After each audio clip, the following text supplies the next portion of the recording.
da nossa reunião científica da terapia intensiva e continuando nosso módulo de infectologia, já iniciado semana passada com a doutora Catrine. Hoje nós vamos discutir um pouco mais sobre antimicrobianos com a doutora José Herria, infectologista e médica intensivista também. José, assim que se sentir preparada, pode iniciar aí a sua apresentação. Muito obrigado pela participação.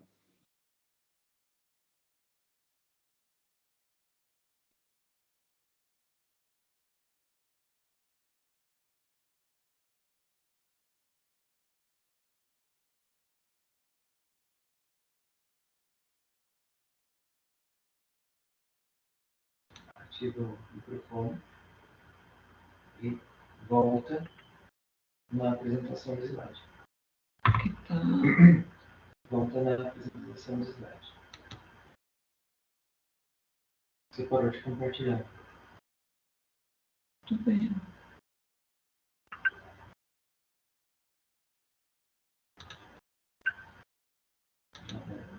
Tela inteira. Lá em cima do lado direito, tela inteira. Seleciona a tela. Seleciona a tela.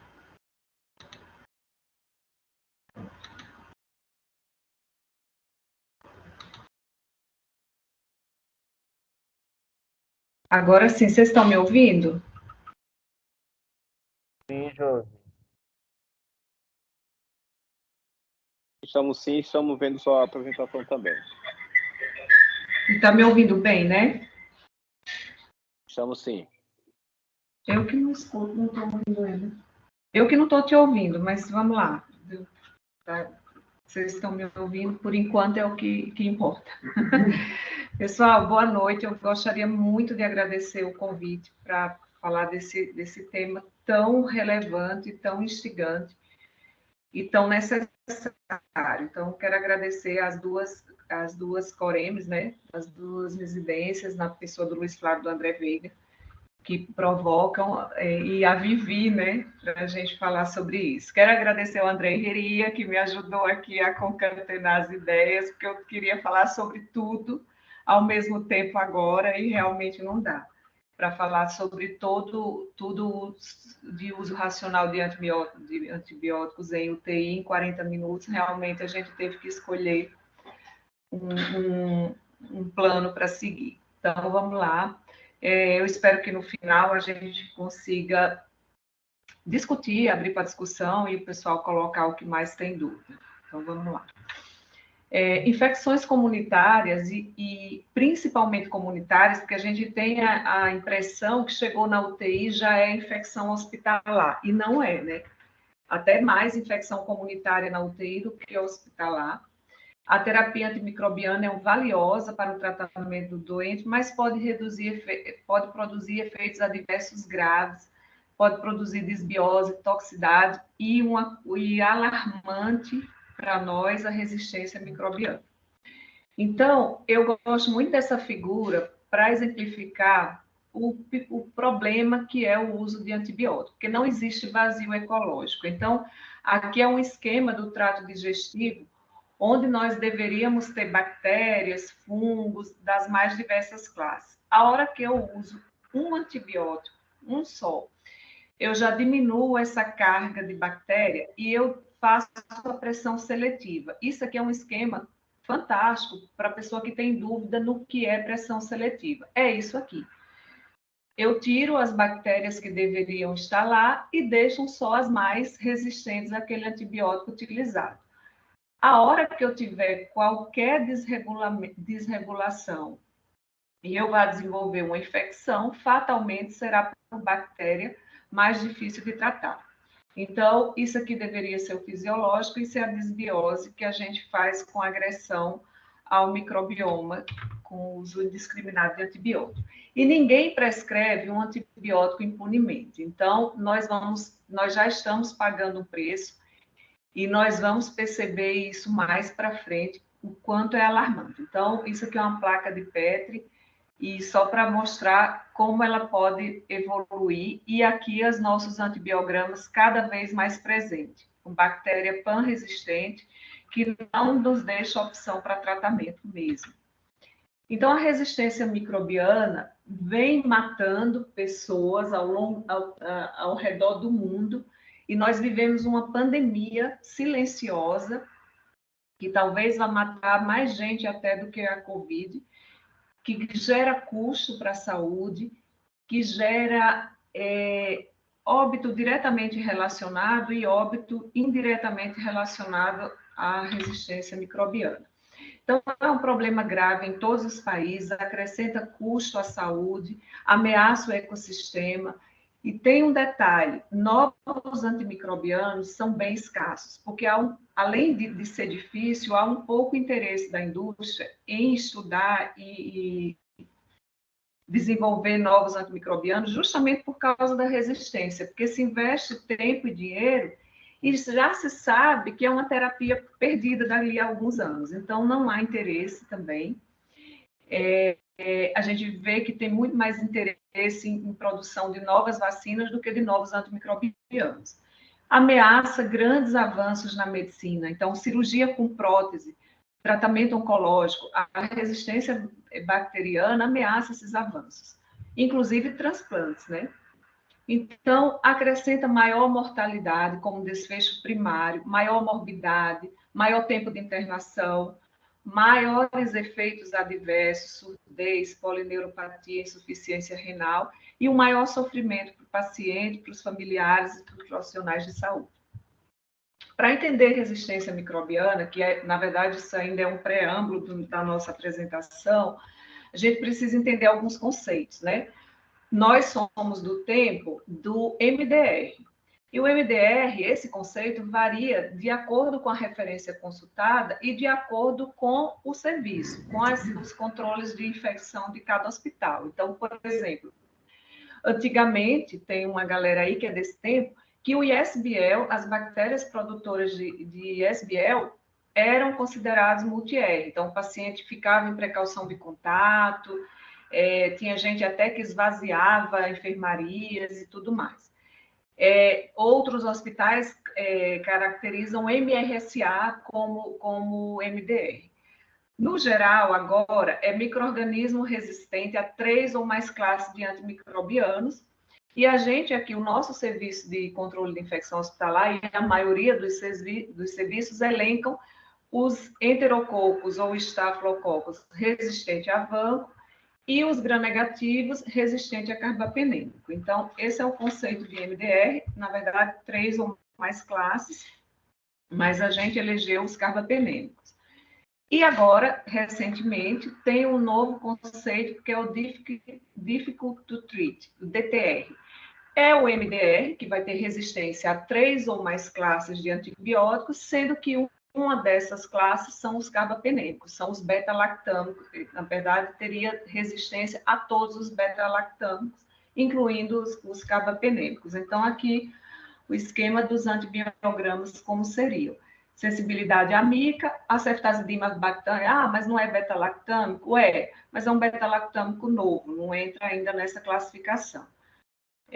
Mais resistente a todos os beta-lactâmicos, entra no difficult to treat. E o XDR, que é agora um conceito ainda mais novo, que é para onde nós já chegamos, que é o pan-resistente, quando a bactéria tem resistência a todos, absolutamente todos, incluindo a polimixina, a colistina, tendo sido testada, resistente a todos. Então, isso aqui está cada vez mais comum. E agora, realmente é o escopo da nossa apresentação. Por que nós abusamos tanto de antibióticos no paciente crítico? E aí eu não estou conseguindo ver quem é o público que está assistindo. Acredito que a maioria são pessoas que trabalham em UTI, e a gente tem a sensação, e não é uma sensação, porque, na verdade, o abuso de antibiótico não está se dando dentro das UTIs, né? A gente tem provas de que o abuso está ocorrendo muito mais nas emergências e nos ambulatórios do que nas UTIs. Na UTI, a gente, inclusive, teria uma licença poética, digamos assim, para abusar um pouco mais de antibiótico do paciente é um paciente mais grave, é um paciente que normalmente entra em sepse, em choque, mas a gente, quando recebe na UTI, esse paciente já está extremamente abusado, entre aspas, de uso de antibiótico. Então, a Sociedade de Terapia Intensiva e de Microbiologistas e Infectologistas Europeia já vem se preocupando com isso, as duas, e eles já estão tentando entender por que se abusa de antibióticos no paciente crítico e traçar tipo um guideline de uma forma que a gente abuse menos, o que seria importante para a gente abusar menos de antibiótico no paciente crítico. Então, por que a gente usa tanto? Porque a gente usa guidelines, então o que deveria nos ajudar, ajuda, mas a gente precisa ter um senso crítico, porque a sensibilidade é muito maior para tratamento. Dentro da UTI, nós temos um risco elevado de infecção, falta ferramentas diagnósticas, e aí você deve pensar, não, no meu hospital eu tenho cultura disponível, mas eu não estou falando de cultura. Eles estão falando de biologia molecular, de mal de TOF, de tecnologias que nós teríamos acesso aos resultados muito mais rápido, antes de precisar do tratamento empírico por mais de 24 horas. E o medo de perder o paciente, né? Então, a gente fica com muito medo de perder o paciente e acha que antibiótico salva tudo, e quanto mais grave, maior tem que ser o espectro do paciente. Tudo isso baixa o limiar para iniciar a antibiótico-terapia na UTI, o que aumenta a resistência bacteriana e faz com que o uso seja excessivo, tanto de espectro, duração e número, o que volta para aumentar a resistência bacteriana. Então, o que fazer? O que eles preconizam é que nós tenhamos dentro da UTI, aí eu vou ampliar para dentro do hospital e para fora também, para as urgências, 4 domínios. Uma estratificação de risco, o diagnóstico, a terapia e a prevenção. Então, o que é isso? A estratificação de risco seria nós identificarmos fatores de risco para o paciente ter infecção por MDR, para poder ampliar o espectro só nesses pacientes. Compreender o efeito de diferentes antibióticos na indução de MDR. Então, aquela coisa, pelo não, pelo sim, eu vou dar um Rocefin, isso é extremamente perigoso, porque o Rocefin não é um omeprazol, não é um profenídeo que só dá ali um evento adverso para aquele paciente. Como mostrado lá na primeira figura, uma pressão seletiva causada pelo Rocefin para aqueles germes que deveriam estar ali colonizando o intestino do indivíduo, eu seleciono, e quando aquele paciente precisar de um tratamento, toda a classe de cefalosporinas eu posso ter perdido. Então, a gente tem que ter cuidado na hora de escolher um antibiótico. Então, se eu vou tratar uma cistite, eu não devo dar um Rocefin. Eu posso muito bem dar uma fosfomicina, porque eu não tenho uma classe inteira para induzir uma resistência. E eu devo sempre considerar a epidemiologia local. O segundo domínio é o diagnóstico, adotar ferramentas para o diagnóstico precoce da sepse. E aí você fala, eu tenho um protocolo, é super sensível. Mas quando eles falam em adotar ferramentas para o diagnóstico precoce, é também para retirar de dentro desse pacote aí de sepse. Porque hoje eu também, não sei se vocês têm essa percepção, mas ninguém mais chega na urgência com AVC e sobe para a UTI apenas com AVC. Ele sobe com AVC e sepse, normalmente de foco pulmonar, porque ele broncoaspirou. Depois vocês vão me dizer se eu estou errada. Ou então ele tem infarto, mas ele está com antibiótico. Então, essa ferramenta seria também para excluir o diagnóstico de sepse. Diferenciar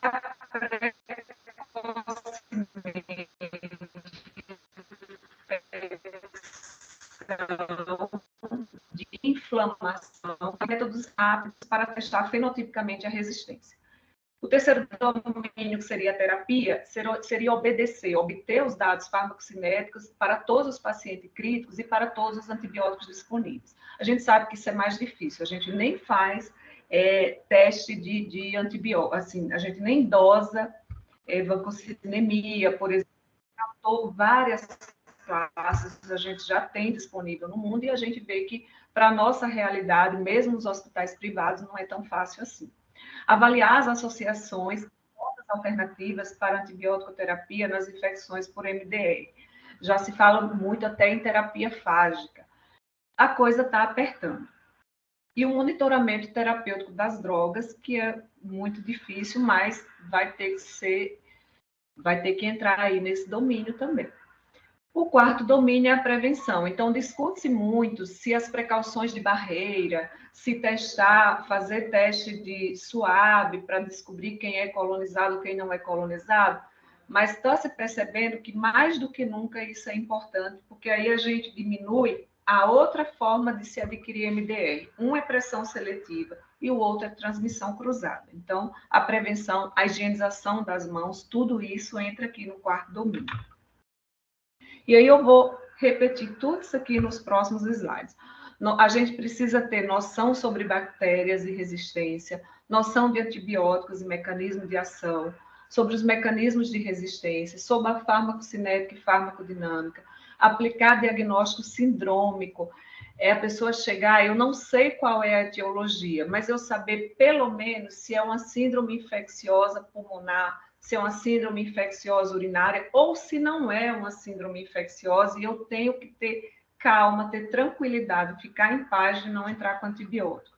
E iniciar a terapia empírica apropriada para o meu diagnóstico sindrômico. Levar sempre em consideração a epidemiologia local, então não dá mais para os hospitais esconderem o seu perfil microbiológico ou não fazerem. Precisa fazer, precisa divulgar, precisa discutir. Solicitar e consultar e acreditar nos resultados das culturas e estreitar o espectro quando os resultados das culturas estiverem disponíveis.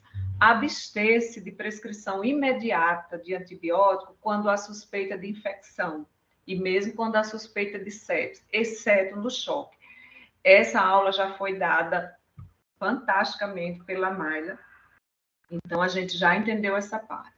Praticar o descalonamento e a suspensão precoce de antimicrobianos, não prescrever antimicrobiano empírico de amplo espectro em pacientes que não têm fator de risco para MDR. Isso é um absurdo, porque quanto mais grave o paciente é, mais chance ele vai ter de desenvolver infecção por MDR. Se você queima já no início, porque ele é grave, você não vai ter tratamento lá na frente. Monoterapia, ao invés de terapia combinada, fazer associação de antimicrobianos somente se necessário. Então, eu vou citar um exemplo de uma associação que é necessária ainda. É para a pneumonia da comunidade, que a gente dá ceftriaxona e ácido, mas lá dentro do hospital a gente vai falar melhor mais para frente. Limitar o uso de carbapenêmico a bactérias ISBL e AMP-C, limitar o uso dos novos beta-lactâmicos apenas aos patógenos de TR, encurtar a duração do tratamento e pode-se usar a procalcitonina como ferramenta, e consulte o infectologista. Não menospreze o seu infecto nem o seu microbiologista, ele pode ser muito seu amigo. E antimicrobiano é uma terapia modificadora de doença, nunca deve ser utilizada como uma terapia sustentadora de vida. Então, muito cuidado com a obstinação terapêutica e o uso de antimicrobianos em pacientes em cuidados paliativos. Agora eu vou repetir novamente os 5Ds, isso é uma proposta do Stewardship, que nós devemos respeitar esses 5Ds. O diagnóstico correto, nós devemos buscar o sítio e se é colonização ou infecção, se tem sepsis. A droga correta, eu vou tentar sempre dar um tratamento direcionado, buscando os prováveis patógenos, se esse tratamento ainda for empírico. Eu devo usar os guidelines e diretrizes, mas com cuidado. Eu preciso conhecer a minha epidemiologia local, estratificar o risco do paciente para colonização, infecção, se ele teve internação recente, se ele é colonizado por germe MDR. A dose correta, cuidado no ajuste, na disfunção renal, muito cuidado, porque a gente não faz dosagem de antibiótico. Então, a gente precisa tomar cuidado para não estar dando subdose e para não estar dando hiperdose por causa dos efeitos adversos. e ajustar na fase hiperdinâmica da sepse, tomando cuidado com o PKPD, a gente vai falar mais sobre isso lá na frente. Praticar o descalonamento, é o 4D, transicionar de EV para VO, a duração deve ser correta, ciclos cada vez mais curtos, essa coisa de semanas, isso é antigo, isso é porque antes as infecções eram caracterizadas em semana, veja aí a febre tifoide, primeira semana, segunda semana, e aí de lá para cá ficou achando que os tratamentos com antibiótico tem que ser múltiplo de 7, e não é. Quanto mais tempo de antibiótico, mais resistência, mais superinfecções por fungo e clostrídio difícil. E aí tem um infectologista, assim, que é uma referência do Paraná, Dr. Clóvis Arnes, que ele acrescentou mais 2 Ds aí, que é o delay, cuidado com o delay de antibiótico, da introdução do antibiótico no choque séptico, no choque, e cuidado com o foco. Não adianta tratar pus, coleção e necrose apenas com antibiótico. Precisa controlar o foco com drenagem e limpeza. E aí seguimos os princípios. Nem sempre o micro-organismo isolado na cultura é o agente etiológico da infecção. Então, a cultura pode te ajudar e pode muito te atrapalhar se você não tiver uma visão crítica. Então, um grande exemplo, o mais clássico, é o estafilococo coagulase negativo em uma hemocultura. Então, nós devemos pedir 2 pares de hemocultura. 2 pares, não são 2 hemoculturas, é um par, com hemocultura para anaeróbio e hemocultura para aeróbio. Então, são 2 frascos e mais 2 frascos. E no de aeróbio deve vir 2 estafilococos, nas duas, para você poder valorizar. Outro exemplo é cândida em aspirado traqueal. Cândida em aspirado traqueal, salvo grandes exceções, que é, por exemplo, paciente neutropênico que pode ter uma pneumonia por cândida, é uma coisa raríssima, é coisa para se publicar. Porque o fungo que a gente se preocupa no pulmão não é cândida. É fungo não, aspergillus, é criptococo, então você não vai encontrar esses fungos em cândida em aspirado traqueal. Esses germes, eles moram dentro da gente. Se você usa corticoide, um monte de antibiótico, colhe lá um aspirado traqueal do sujeito, vai vir cândida. Ou se ele tem candidíase oral, ele vai apresentar uma secreção traqueal com cândida. Então, não, por favor, não interpretem como PAV. Nem sempre a febre tem como etiologia uma causa infecciosa. Paciente na UTI, poliinvadido, poliesculhambado, teve uma febrícula de 37,8, já é uma infecção. Não. Pode ser reação, pode ser colagenose, pode ser neoplasia, pode ser a própria inflamação, até pelos dispositivos, até pelos antibióticos que está se utilizando. Colher cultura antes de iniciar o tratamento antimicrobiano. A gente não tem muito esse problema dentro do hospital, dentro da UTI, o pessoal é muito cuidadoso em coletar. O grande problema é nas infecções comunitárias. Uma grande causa, talvez a maior de internação por infecção, são as infecções de pele e partes moles. E a gente não tem perfil microbiológico dessas infecções, porque não há cultura de coletar cultura para essas infecções. E a gente, às vezes, se surpreende achando que é gram positivo sempre, e às vezes escolhe e vem na hemocultura um E. coli. A gente, inclusive, já teve um caso desse na UTI recentemente. Não mantém antibiótico profilático no pós-operatório, exceto se for colocar prótese. Antibiótico profilaxia cirúrgica é na incisão cirúrgica, a gente até discutiu isso hoje.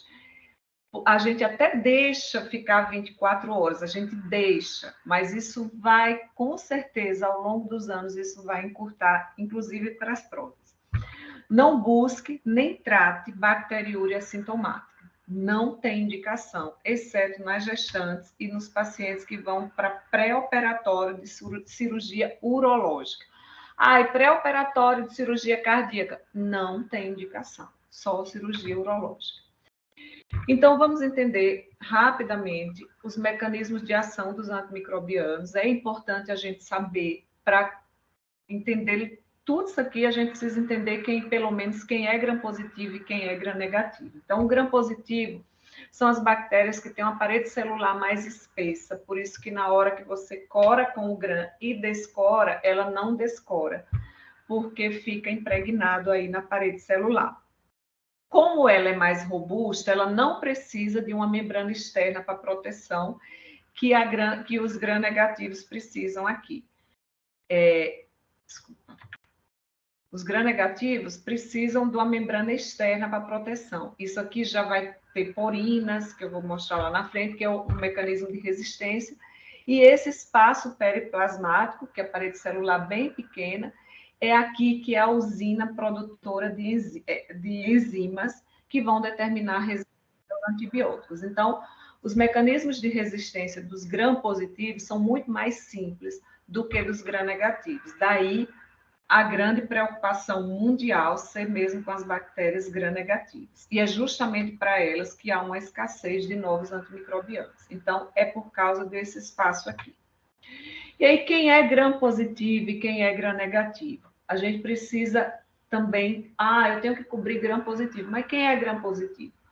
Com poucas exceções, aqui no antrax, na listéria, na nocardia e no clostridio, todos os cocos, estáfilo, estrepto, enterococo, são gram-positivos. Nos gram-negativos, são todos os bacilos, com exceção aqui da Neisseria, Moraxella e Hemorrhoa. Todos os bacilos gram-negativos, fermentadores de glicose e não fermentadores de glicose, que são o nosso maior problema. Pseudomonas, acineto, aeromonas, estenotrofomonas, glucodéria, já está aqui do outro lado, repetiu. E não se enquadram nem em gram-positivo, nem em gram-negativo, os germes atípicos, legionela, micoplasma e clamídia. Aqui um esquema de uma estrutura de uma bactéria, só para mostrar que os antibióticos têm diferentes mecanismos de ação e diferentes pontos de ação na bactéria. E o mais importante é que os beta-lactâmicos agem já na parede, por isso que eles são bactericidas, que eles já quebram aí a parede celular da bactéria e já morrem.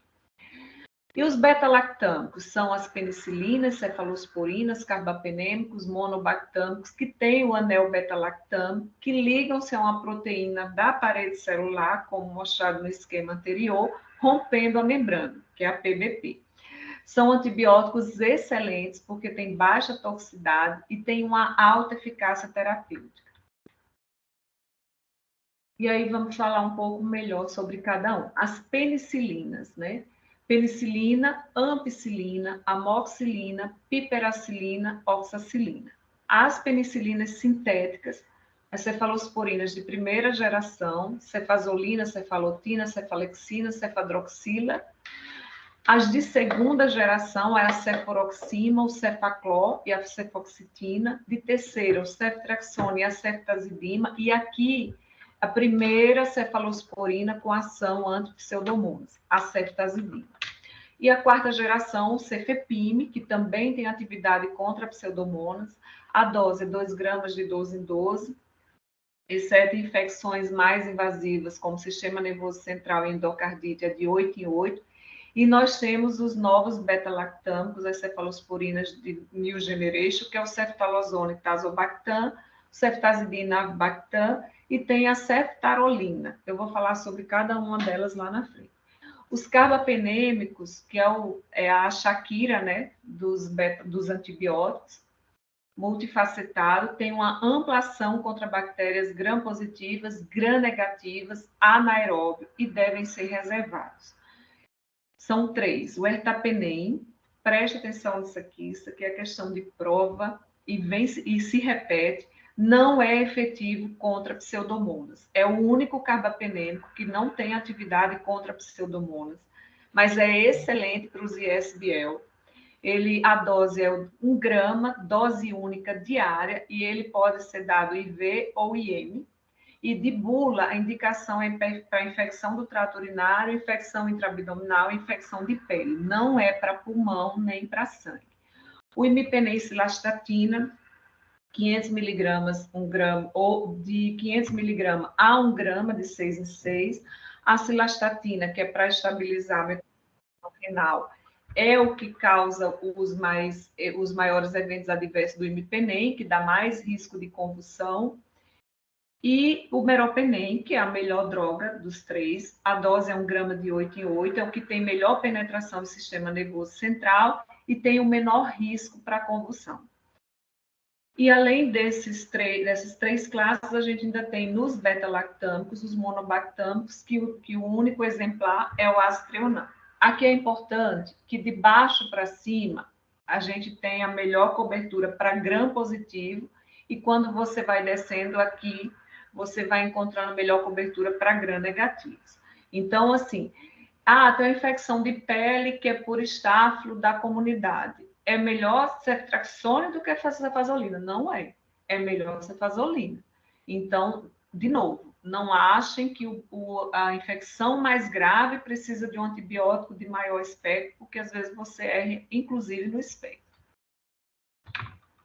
E quem é não beta-lactâmico? Todos os outros. Então, fica fácil. Beta-lactâmicos são essas 4 classes, e os não beta-lactâmicos são todos os outros. São antibióticos com muito mais eventos adversos, muitos deles não são bactericidas, são bacteriostáticos, mas nós precisamos deles também.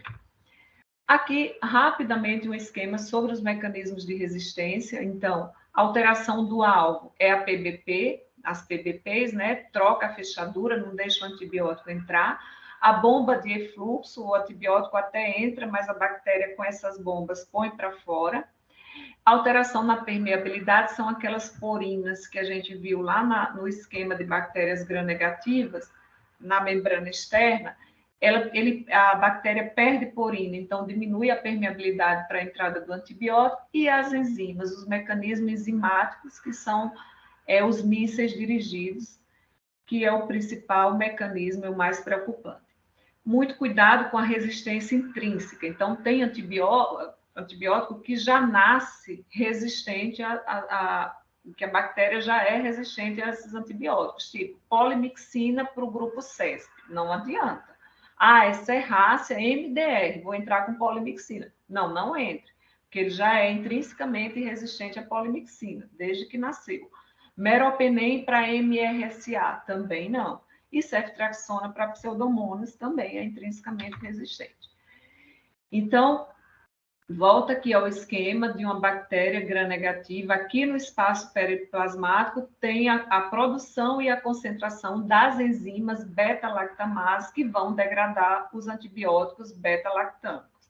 Qual foi a solução que o homem inventou para isso? Foi os inibidores de beta-lactamase, que é o Subactam, ampicilina com Subactam, porque as beta-lactamases estavam inativando a ampicilina. O clavulanato, o Tazobactam e agora mais recente, o Avibactam.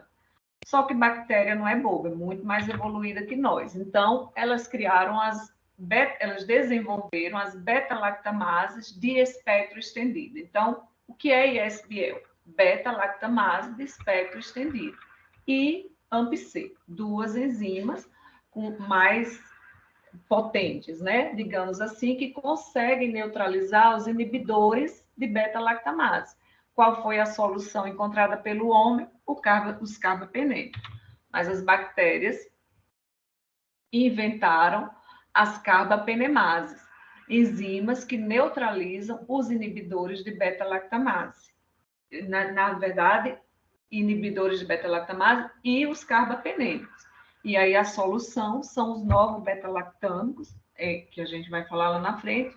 O principal exemplar é a ceftazidina, o avibactam, mas já se está estudando que as bactérias já estão com primeiro que tem uma resistência intrínseca, a gente vai falar quais são as carbapenemases que a ceftazidina e o avibactam não respondem, e já estão desenvolvendo resistência mesmo para aquelas que deveriam ser sensíveis. E aí, isso aqui é uma dúvida bem importante. Todo mundo pergunta, a gente inclusive se atrapalha. Quem é ISBL e quem é AMP-C e a importância das duas. Então, a codificação do ISBL plasmidial, o ISBL é sensível à cefamicina, elas são inativadas por inibidores de beta-lactamase. Então, assim, o tazobactam inativa a ISBL. Então, apareceria lá sensível a tazocin.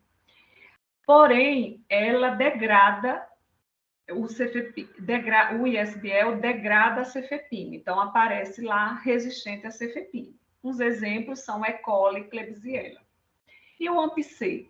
O AMP-C é resistente à cefamicina, diferente do ISBL, e ele não é inativado por inibidores de beta-lactamase. Então, o tazobactam, por exemplo, não inativa a enzima AMP-C. Então, aparece lá no antibiograma que a bactéria é resistente ao pipitazo, por exemplo. Porém, a AMP-C não degrada o cefepime. Então, a bactéria produtora de AMP-C aparece no antibiograma sensível a cefepime. E aí fica mais fácil, não sei se vocês já ouviram falar, no grupo CESP. Quem é o grupo CESP? É o Citrobacter, Enterobacter, Serrácea, Proteus e Providência. Houve agora, de um mudança para MySpace. Perceberam que a Morganella, Yersinia e o próprio Acinetobacter também produzem AMP-C. Esse nome não vai pegar, porque por causa do fenótipo do AMP-C no antibiograma, que a gente vai continuar usando o grupo CESP, vai ficar mais fácil da gente entender, e já há um movimento de tirar o Proteus e a Providência do grupo CESP, mas isso vai ser na apresentação do próximo ano. Neste momento ainda é o CESP. E para esse grupo a gente poderia usar o cefepime. Claro, ninguém entendeu nada, agora vai ficar mais fácil. Aqui uma hemocultura com Klebsiella. O que a gente vai olhar aqui? A gente vai buscar a ceftriaxona e a ceftazidima.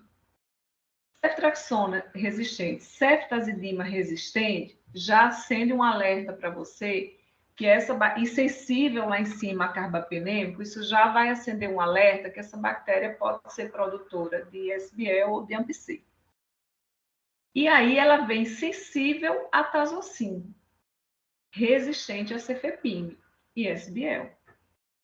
Ah, mas às vezes vem assim, vem resistente a cefepime, vem resistente a tazocin e bem sensível assim. Aí seria outro mecanismo de resistência que a gente viu que tem outros. Mas se for pela ISBL, pela enzima, ela seria resistente a cefepime, sensível a tazocin.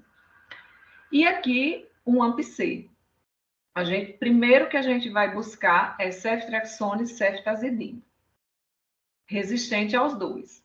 Sensível a carbapenêmico. Então, já me dá uma pista aí. Aí eu venho para o tazocin, é resistente. E é sensível a cefepime. Aí eu não preciso nem olhar o nome, se eu decorei aqui, se eu entendi quem hidrolisa, quem é hidrolisado e quem não é pelos inibidores de beta-lactamase. Aqui é um AMP-C.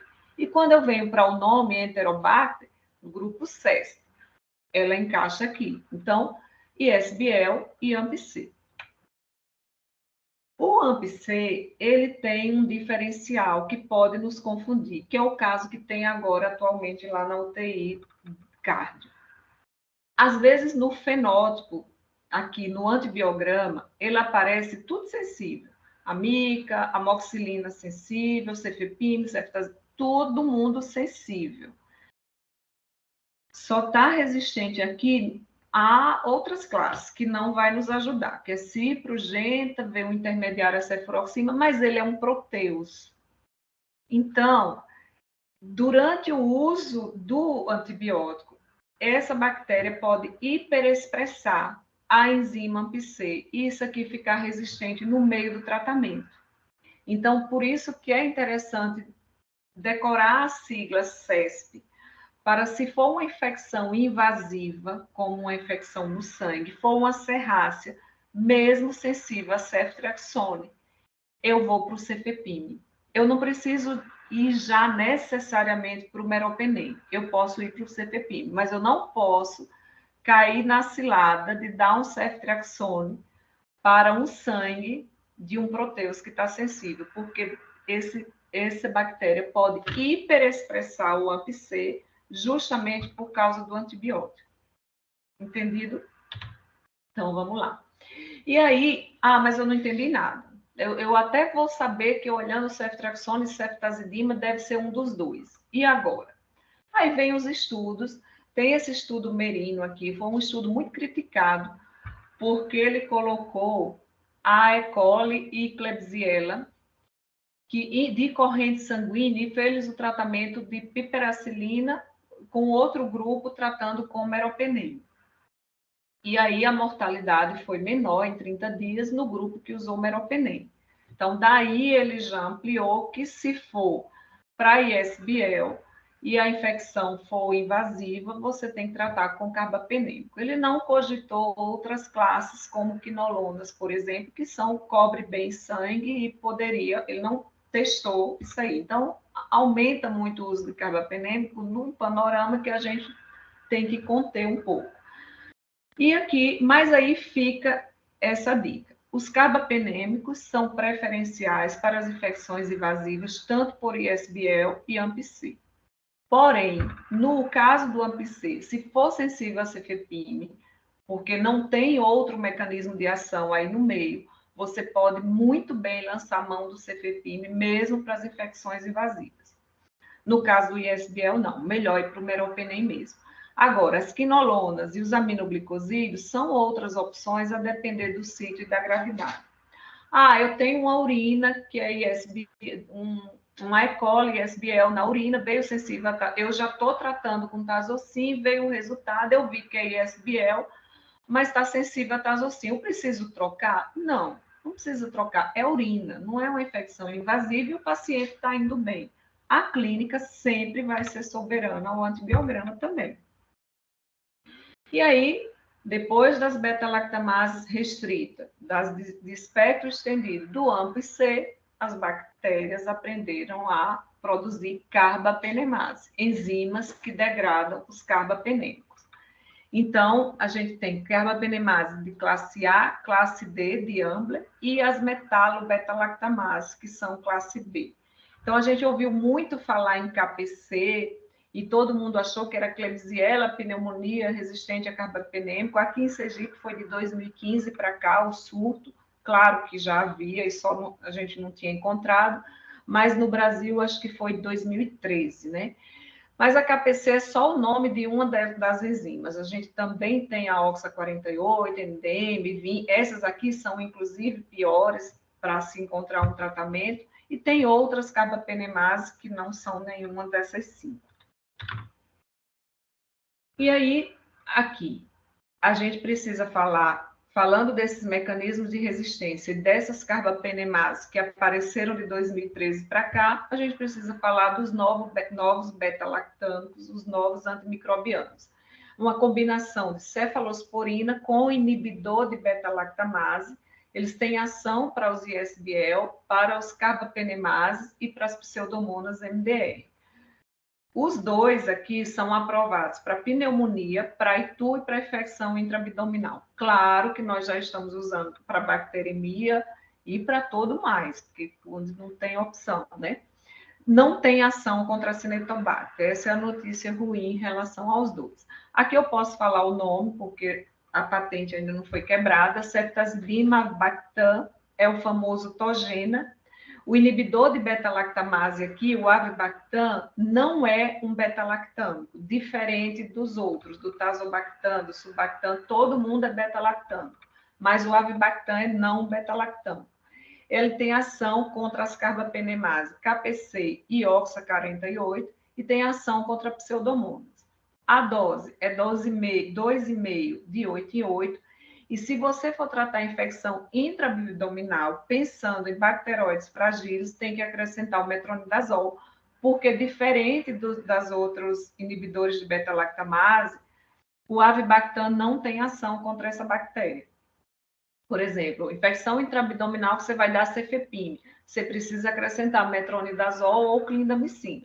Se você vai dar tazocin, você não precisa, porque o tazobactam já tem essa ação. Aqui no avibactam, você poderia pensar que já tem, mas ele não tem. Essa é também outra diferença. E outra droga é o ceftalozone tazobactam, que é o Zerbaxa, esse antibiótico ele tem uma ação contra pseudomonas melhor do que o ceftazidina avibactam, mas ele não tem ação contra KPC. Como a gente não pode estar se dando ao luxo de escolher quem eu quero, a gente até conversou para tentar padronizar esse antibiótico, só que ele foi descontinuado no Brasil. Depois veio a pandemia, depois da pandemia ele retornou, e agora a gente não está muito afim dele, porque está para chegar no Brasil um outro novo beta-lactâmico, que é o imipenem helebactam, que já está já tem disponível em outros países e está para chegar no Brasil no próximo ano. Então, a gente está vendo qual seria dos dois melhor. Ele vai ser a mesma coisa do ceftalozone, ele vai ter indicação melhor para pseudomonas. Então, talvez ele vai ser melhor do que o ceftalozone, tazobactam. Então, aqui só para exemplificar que o ceftazidima avibactam vai cobrir o KPC e o OXA 48. Essas outras enzimas ele não vai cobrir e ele não tem ação contra a cinetobacter. Então, resumindo, para as beta-lactamases de espectro restrito, a gente busca dar para as bactérias que produzem beta-lactamase de espectro restrito, a gente vai dar inibidor de beta-lactamase, antibiótico com inibidor de beta-lactamase, clavulanato, sulbactam, tazobactam ou o cefepime. Se for ISBL, a nossa opção é carbapenêmico mesmo, em infecção invasiva. Se a infecção não for invasiva, ou a gente tem a opção do aminoglicoside e da quinolona, e mesmo sendo invasiva, a gente pode lançar mão das quinolonas também, porque a gente sabe que penetra bem sangue, dependendo também da gravidade do sujeito. E a AMP-C, a gente vai para carbapenêmico, lembrando que tem a opção do cefepime, se for sensível, porque ele pode ter outro mecanismo de resistência, e os aminoglicosídeos e quinolona. Para as carbapenemases, KPC e OXA 48, a nossa opção é ceftazidima avibactam. Para as metalobeta-lactamases, ceftazidima avibactam com azitreonam. Eu vou falar isso mais para frente. E polimedicina, má prática. Mas eu não tenho togênio. Então, a má prática não é culpa sua, mas é má prática. Como é que eu vou saber quais são as enzimas? As carbapenemases produzidas. Antigamente, até mais de um ano atrás, era mais difícil a gente saber se era ceftazidima avibactam sensível, porque não saía no antibiograma. Agora é obrigatório, sai lá na cultura, se é sensível ou não a ceftazidima avibactam. Só que tem um problema, se for NDM, ele vai sair como resistente.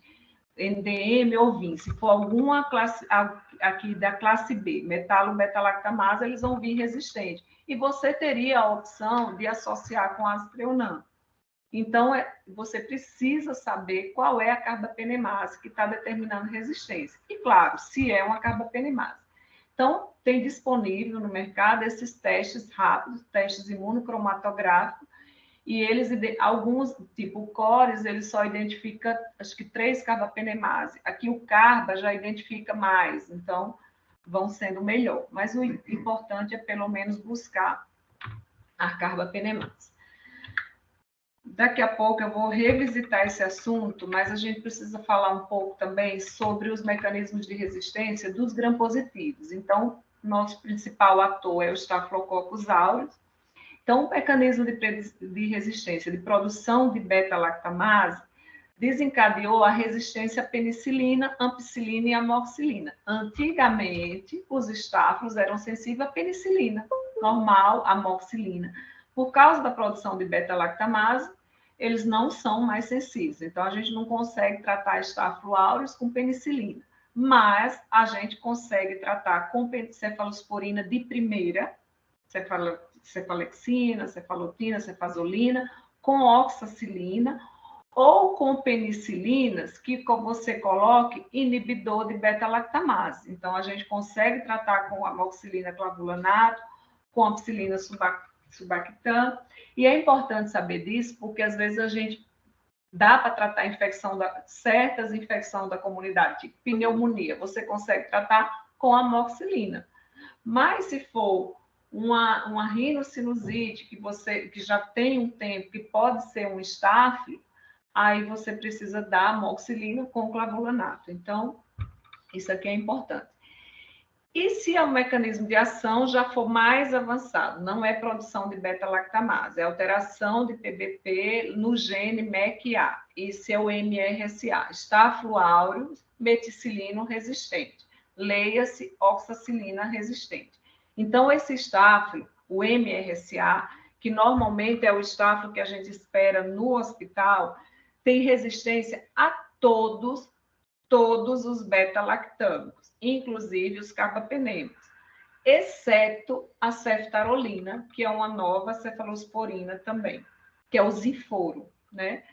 E esse MRSA, a gente vai tratar com o quê? Com vancomicina, com teicoplanina, com daptomicina, linezolida, tigeciclina ou ceftarolina. Tem um outro grupo aqui, que é o CA-MRSA, Staphylo aureus meticilino resistente da comunidade, que às vezes ele é resistente à oxa, mas ele é sensível a Bactrim, a Clinda.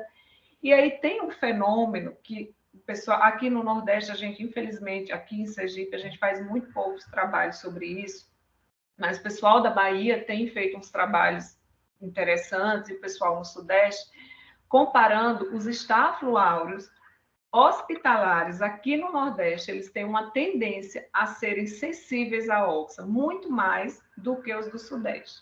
No Sudeste, o Staphylo aureus desenvolvido dentro do hospital, em sua grande maioria, é oxa-R, é MRSA. E aqui no Nordeste, por esses trabalhos aí da Bahia, do Ceará, a gente está vendo que parece que o Staphylo aqui se comporta de forma diferente, mais sensível à oxa, e a gente vê isso no nosso dia a dia, nas nossas culturas. Então, para Staphylo aureus e gram-positivos, a gente precisa saber algumas coisinhas sobre esses antibióticos. Vancomicina, é um antibiótico que está fazendo aniversário esse ano, tem 50 anos, antigo, cheio de eventos adversos, a indústria farmacêutica cai muito em cima da vanco para poder lançar outros antibióticos, e é um antibiótico barato, mas olha, é um antibiótico ainda muito bom. Inclusive, ele está retornando agora para os protocolos de tratamento de meningite, de meningite, por causa do que a gente não tinha, a gente usava só ceftriaxone, mas agora a gente tem estrepto resistente a ceftriaxone, então a vanco está entrando aí nesse tratamento. E ele é bom para pele, para pulmão, para infecção de corrente sanguínea e para sistema nervoso central. O grande problema da vanco é que a gente precisaria, para tratar com segurança, nem dar subdose, nem hiperdose de vancocinemia, que deveria ser feita antes da 4ª dose. Muitas vezes a gente dá subdose, principalmente no paciente renal dialítico, porque a gente não faz a dose correta e sai na diálise, como a gente não dosa, a gente não sabe o que ficou lá. Tem os efeitos adversos que a gente já conhece, nefrotóxico, síndrome do homem vermelho, só tem apresentação IV, o uso oral ou nasointeral é a mesma apresentação do IV, que a gente coloca por sonda como uma ação tópica, é como se fosse um detergente limpando o intestino por dentro contra o Clostridium difficile.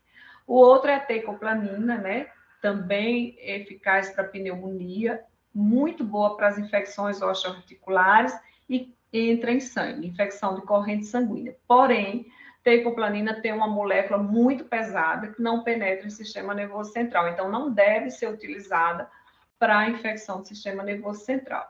Tem apresentação IMV, tem uma meia-vida muito longa e a gente dá uma dose diária, mas nos primeiros dias, até o 3º dia, a gente dá 2 doses, 412 em 12, que é o steady state. A linezolida é um antibiótico excelente para pneumonia, infecção de pele e para o sistema nervoso central, mas não é bom para sangue, nem para urina. Então, grave isso daí. A dose é 600 mg de 12 em 12, a gente tem a apresentação IV oral, e ele tem um problema de causar plaquetopenia. Ali, depois do 10º dia, precisa ficar atento às plaquetas do paciente. Daptomicina, um antibiótico ainda um pouco mais caro, está bem para baratear a partir desse ano, porque já perdeu a patente, então já tem vários genéricos. Excelente para infecção de corrente sanguínea, para endocardite, é o antibiótico para endocardite, na verdade, se for por estáfilo. Infecção de pele não se deve ser usado em pneumonia, porque ele não atravessa o surfactante. Na verdade, ele é o surfactante inativa da aptomicina. E ele tem um agravante de poder causar miosite, então tem que ficar dosando CPK e pneumonite eosinofílica. A tigecyclina, muito bom para infecção intraabdominal, para infecção de pele, pode causar náuseas e vômitos, então às vezes a gente usa dose dobrada da tigecyclina, 100 de 12, e o paciente começa a vomitar e desconfia da tigecyclina. E ela tem sido um pouco resguardada e tem virado assim a menina dos olhos, porque ela tem uma sensibilidade in vitro contra o acineto. E como vocês viram, a gente não tem muita opção para acinetobacter. E o outro antibiótico mais novo é a ceftarolina, cefalosporina, é o único beta-lactâmico, porque todos esses aqui não são beta-lactâmicos, que é eficaz contra o MRSA, e ele também é ativo contra o pneumococo, então é bom também para tratamento de pneumonia, não só pele. O André costuma dizer que a ceftarolina, para a gente entender, é um ceftriaxone com vancomicina. André Herria. Ele está dizendo que é André Herria. Aqui, para a gente entender um pouco a farmacocinética e a farmacodinâmica, farmacocinética, que a gente ouve muito falar, o que é isso? É o que o seu organismo faz com o fármaco. Então, é relacionado à absorção, como que você absorve, como que é distribuído, como que elimina e como elimina os metabólitos. E a farmacodinâmica é o que o fármaco faz no seu organismo. Então, a gente tem antibióticos que são concentração dependente, que você precisa da destruição da bactéria, vai se dar em função da concentração do antibiótico. Dentro da concentração dependente, nós temos o pico dependente, e o maior exemplo desses são os aminoglicosídeos. É por isso que a gente dá aminoglicosídeo em dose única, a gente não deve dar amicacina mais de 500 de 12 em 12. É 1 grama uma vez ao dia, dependendo do peso. Muitas vezes a gente dá subdose. A única exceção é para as endocardites, porque os trabalhos são com gentamicina em 3 doses por dia. E tem os tempodependentes, que são os beta-lactâmicos. Então, no beta-lactâmico, a gente não precisa ter esse pico, a gente precisa passar mais tempo, mesmo que com a dose mais baixa, mas acima da curva, acima da MIC. Então, por isso que se fala muito em infusão prolongada e por isso que são várias doses durante o dia. É para a gente ficar mais tempo de antibiótico acima da MIC, a concentração acima da MIC, não precisando fazer esse pico dos antibióticos pico dependente. E aí a gente precisa falar da farmacocinética e farmacodinâmica, a gente precisa falar do tempo de infusão. Então, assim, está muito se questionando agora, principalmente depois da mudança do BR-CAST e desses movimentos aí de conter MDR, que vem da Europa, nos Estados Unidos e agora também no Brasil, do tempo de infusão dos beta-lactâmicos para você poder aumentar a dinâmica da droga mesmo, né? Aumentar ali, porque você não vai aumentar, por exemplo, como é que você aumenta a dose do Tazocin? Você não aumenta a dose, você tem que aumentar o tempo de exposição ao antibiótico. Então, tem até questionamentos em relação ao nosso protocolo, porque lá, e na maioria dos hospitais, porque até no outro hospital muito grande, tiraram essa dúvida conosco, porque tinha muito problema na hora de administrar, de diluição errada. Então, a gente sugeriu que se colocasse todos os antibióticos em 100 ml de soro e que infundisse em 1 hora, com exceção de anfotericina, tem que ser glicosado, polimixina B também, azitroclárito e o Bactrim, e em tempo mais prolongado. Isso foi bom, isso é bom para evitar problemas na administração, porque a gente sabe como é complicado. E isso atende à concentração, à osmolaridade e o tempo de infusão da solução. E otimiza a dispensação, principalmente no hospital público, e a aquisição dos insumos, né? Porém, você não está proibido de colocar de prescrever um antibiótico em 3 horas. Ah, e as bombas? Você não precisa de bomba de infusão contínua para isso. Você pode fazer a continha e aí, mas na continha não dá exatamente 3 horas. Às vezes dá 3 horas e 10, dá 2 horas e 40. Não tem problema. A intenção é fazer um tempo de infusão prolongado. Então, a gente está para rever isso. Aí, no nosso caso, a gente tem que ver com a farmácia, ver com a TI, com o TASI, a complicação. Mas a gente está tentando rever isso para alguns antibióticos, os beta-lactâmicos. Então, por causa desse trabalho aqui também, que mostrou que na infusão prolongada, no paciente grave, do Tazocin, né, com pseudomonas, numa infusão prolongada, a mortalidade é menor do que na infusão em 30 minutos. Então, e aí agora, com todo esse movimento, a gente tem que talvez vencer os nossos obstáculos e aumentar o tempo de infusão, pelo menos de algumas drogas escolhidas. E aí, ainda falando em farmacocinética e farmacodinâmica, e falando de tempo estendido de antibiótico, a gente tem que tomar muito cuidado. Por exemplo, em hospital que já faz um tempo de infusão prolongada, aí você vem com um protocolo de sepse, no choque séptico, você tem que dar um antibiótico na primeira hora. Então, você não vai dar o meropenem, o Tazocin, em 3 horas no antibiótico que você tem que dar na primeira hora. Então, tem que comunicar à enfermagem. Todo o protocolo de sepse, não adianta só você prescrever, que é para fazer na primeira hora. Você tem que prescrever e mandar fazer. E mais, você vai ter que orientar que você não quer que faça infusão prolongada. A primeira dose é dose de ataque, você vai fazer em bolos, e a partir da segunda dose, você, se quiser, você faz a sua infusão prolongada. Lembrar da fase hiperdinâmica da sepse, que há um aumento do clearance de creatinina, e isso diminui a concentração do antibiótico. Então, além de você não ajustar a dose para a disfunção renal, você vai aumentar a dose, você está autorizado a aumentar a dose do antibiótico na fase hiperdinâmica, e não só nas primeiras 48 horas. Esse movimento já está caminhando para ir umas 48 horas.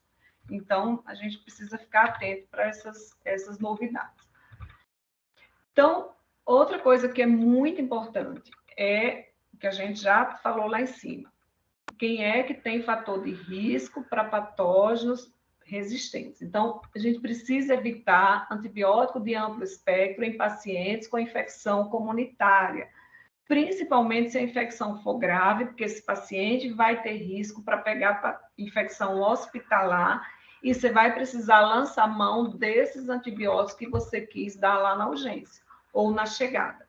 Então, avalie sempre os fatores de risco, conheça as principais bactérias para os diversos sítios, o perfil microbiológico da instituição e lembre-se que a maioria das infecções adquiridas na comunidade e mesmo as infecções hospitalares precoces, aquelas que que ocorrem ali até o 5º dia de internação, podem ser tratados com beta-lactâmicos não pseudomoniais. Quem são? Ceftriaxona, por exemplo. Então, não é porque ele estava usando azitromicina e ele chegou no hospital, eu vou dar Tazocin. Não cometa esse erro. Então, a gente precisa saber quais são os micro-organismos mais prevalentes nas infecções relacionadas à assistência à saúde. Se você não conhece o seu perfil microbiológico do seu hospital, conheça pelo menos o do Brasil. No Brasil, nas pneumonias dentro do hospital, não estou falando da comunidade, o paciente que chega com a pneumonia da comunidade, é o paciente que já adquiriu dentro do hospital. 20 a 30% é por pseudomonas, 20 a 30% é Klebsiella, acineto é 10 a 15, Staphylo aureus não tem tanta importância aqui, e daqui no Nordeste ainda tem menos do que no Sudeste. Tem muita importância o Staphylo aureus, o MRSA, nos Estados Unidos e na União Europeia. No sangue, na infecção primária, relacionada a catéter mesmo, o principal são os gram-positivos, e não só o aureus, é mais o estafilocoagulase negativo, as Klebsiellas vêm em segundo lugar, pseudomonas, e a infecção de corrente sanguínea secundária vai depender do foco inicial. O trato urinário disparado são as enterobactérias, né? A E. coli, a Klebsiella e a pseudomonas em segundo lugar. As infecções de sítio cirúrgico, de pele e partes moles, são cocos gram-positivos. Pele e parte mole tem um viés, porque não se faz hemocultura para as celulites que chegam na urgência. Mas sítios cirúrgicos geralmente é gram-positivo, geralmente é estáfilo mesmo. A gente até já conversou isso hoje também, porque você corta a pele, então a maior chance é de você levar germe da pele para dentro da sua ferida cirúrgica e depois para o resto. Então, aqui é o 2018, isso aqui a gente notifica para a Anvisa e ele faz esse boletim. O principal nas hemoculturas, estáfilo-coagulase negativa, depois do Brasil inteiro, depois a Klebsiella, Staphylo aureus, acineto, pseudomonas, cândidas, não álbicas e por aí vai. Mas então, estáfilo, coagulase negativo, Klebsiella. Olha a importância da Klebsiella aqui. Isso sensível e resistente. Agora, dentre os resistentes, aqui embaixo, o mais importante no Brasil é o Acinetobacter. Tem esse mesmo boletim para 2021, mas ele não está tão didático como esse de 2018. Então, eu só pesquei a parte das resistentes, das hemoculturas com germes Moutier. Então, a Klebsiella, aqui, 71% das Klebsiellas diagnosticadas nas hemoculturas no Brasil, resistente a cefalosporinas de terceira ou quarta, né? Ceftriaxona ou cefepime. 67% resistente a carbapenêmico. Veja que nem tem tanta diferença assim. Eu vou dar meropenem. E às vezes não está fazendo a menor diferença. E, pasme, 35% resistente à polimixina. Isso é muito perigoso nos hospitais que não testa polimixina e que a gente acha que é sensível porque não testa. Então, olha aqui a resistência de 35%. Já para as pseudomonas, 30% só resistente a carbapenêmico e 25% resistente à polimixina. Acineto, 86% resistente a carbapenêmico. Porém, a resistência do acineto à polimixina é menor, parece ser menor do que os outros dois. Aqui são os dados locais. Como eu falei no início, isso não é segredo, isso não deve ser segredo. A gente deve compartilhar esses dados para que as pessoas saibam o que a gente tem, se a gente, não só no nosso hospital, mas na nossa comunidade, na nossa cidade, no nosso estado. É uma responsabilidade nossa divulgar o perfil.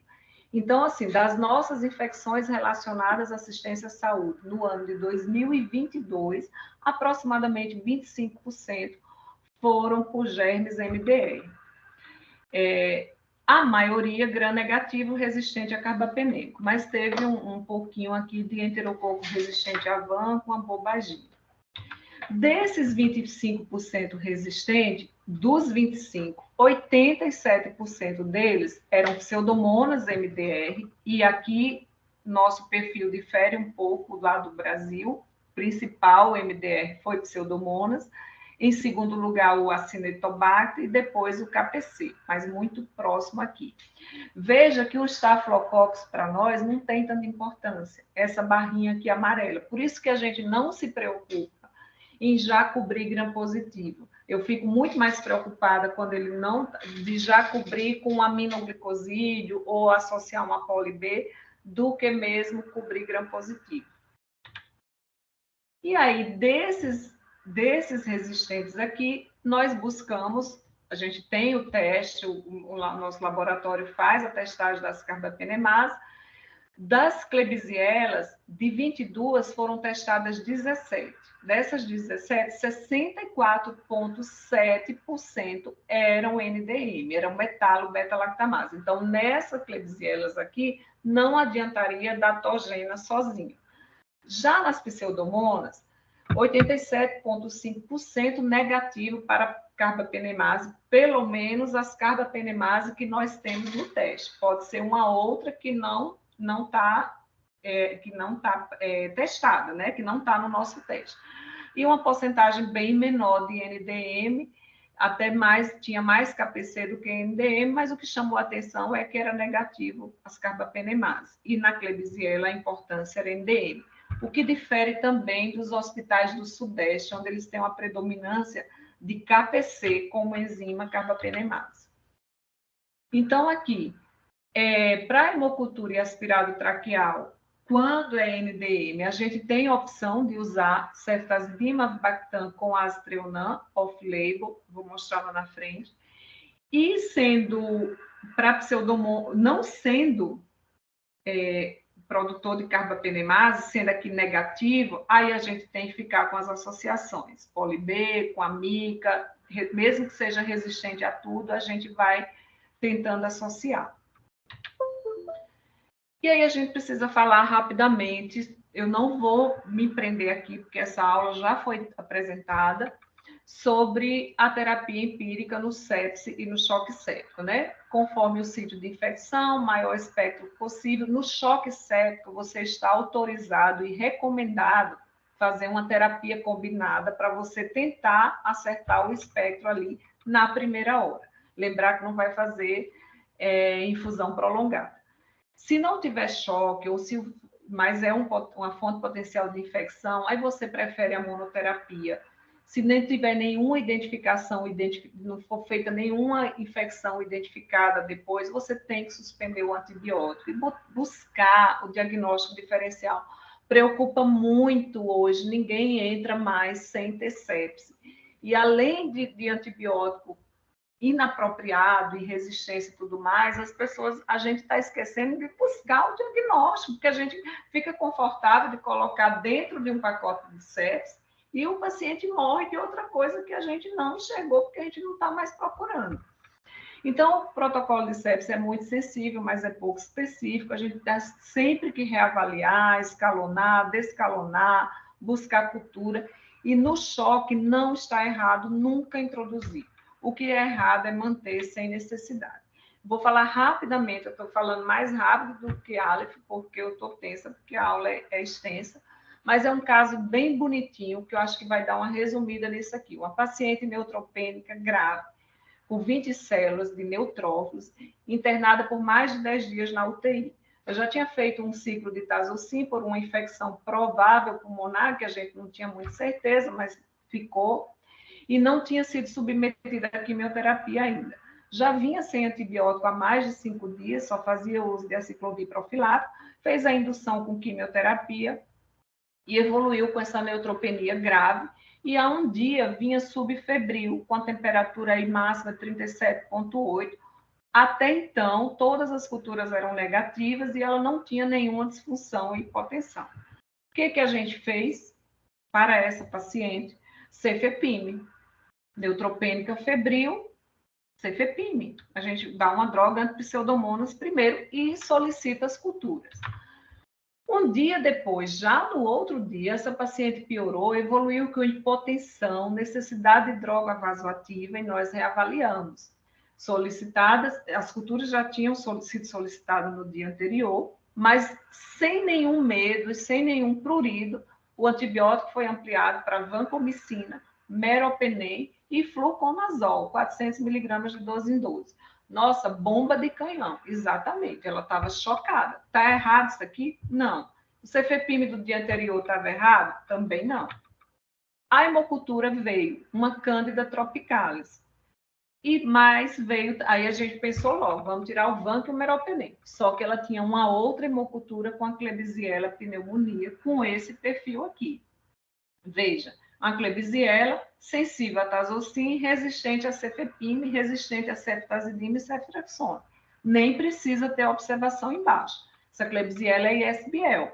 É no sangue, numa neutropenia febril. Eu poderia tirar o meropenem por tazocin? Não. A gente deixou a paciente com meropenem e trocou o fluconazol por caspofungina, é a primeira linha para tratamento de candidemia. Ah, não tenho caspofungina no meu hospital, deixei com fluconazol. Beleza, é má prática. Mas eu não tenho, não é culpa sua, mas é má prática. Primeira linha para candidemia, caspofungina, mantivemos o meropenem e suspendemos a vancomicina. O errado aqui seria não suspender a vancomicina. E aí, rapidamente sobre candidemia, eu tenho que lembrar de solicitar hemocultura a cada 3 dias e eu vou tratar 14 dias após a primeira hemocultura positiva. Então, eu tenho que coletar a cada 3 dias para poder eu pegar a partir da primeira negativa e eu completar um tratamento aí de 14 dias. Essa coisa de coletar hemocultura a cada 3 dias na infecção de corrente sanguínea, que era só para Cândida, ela está sendo ampliada para todas as infecções de corrente sanguínea, no intuito de diminuir, não é para tratar 14 dias depois, é para no intuito de você ver se o antibiótico, se o paciente já está respondendo, já está ultrapassando essa bacteremia, para você encurtar o tempo de tratamento com mais segurança. E ao invés de fazer 10 a 14, 12 dias, como a gente pensava, fazer 7. Mas para a candidemia, a gente coleta para tratar 14 dias após a primeira hemocultura negativa. Então, normalmente vai aí uns 17 dias. E a gente precisa trocar os catéteres e fazer um ecocardiograma para afastar a endocardite por cândida. Aí, encerramos sepsis, choque séptico, descalonamento e suspensão precoce. Esse trabalho aqui, a gente tinha muito trabalho sobre tratamento curto para infecção da comunidade, para pneumonia da comunidade, com 3, 5 dias, e não tinha para infecção hospitalar. Agora nós já temos vários trabalhos comparando tempo prolongado e tempo curto de tratamento antibiótico para as múltiplas infecções, e cada vez isso vai se tornando mais fácil de se fazer. Para gram-negativo, 7 dias, mesmo em sangue. Dá a mesma coisa de fazer 14. Essa exceção é para os MDR e para as pseudomonas. Às vezes tem recidiva, então a gente pode fazer um pouco mais de tempo. Eu não tenho segurança ainda de tratar a infecção de corrente sanguínea com pseudomonas com 7 dias. E veja que tem menos trabalho para gram-negativo. Além disso tudo, tem um grande complicador para nós que trabalhamos em hospital, que precisamos tratar, usar antibiótico, que foi o BR-CAST. Então, eu odeio o BR-CAST, Roberto deve estar aí, deve estar se coçando para defender. O BR-CAST é uma padronização que a gente já seguia, o Brasil, cada laboratório seguia um. Tinha o CLSI, tinha o EUCAST, e a partir de uma portaria em 2018, todos os laboratórios público e privado do Brasil têm que utilizar as mesmas normas que a versão do EUCAST, só que atualizada para a realidade brasileira, o BR-CAST. Então, tem um grupo de microbiologistas e de infectologistas que se reuniram para determinar os pontos de corte do BR-CAST. Isso mudou muito as nossas culturas e confundiu todo mundo, principalmente o antibiograma da pseudomonas. E é a interpretação dos testes.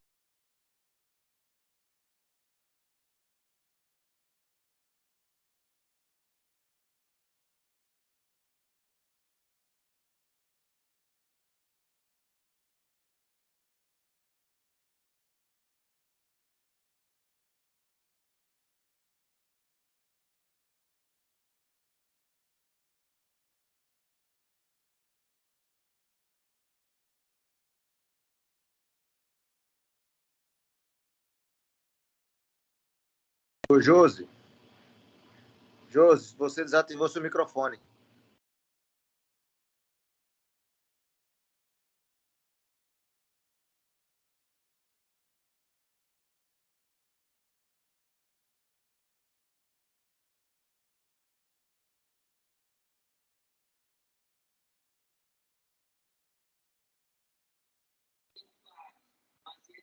Josi, seu microfone está desativado.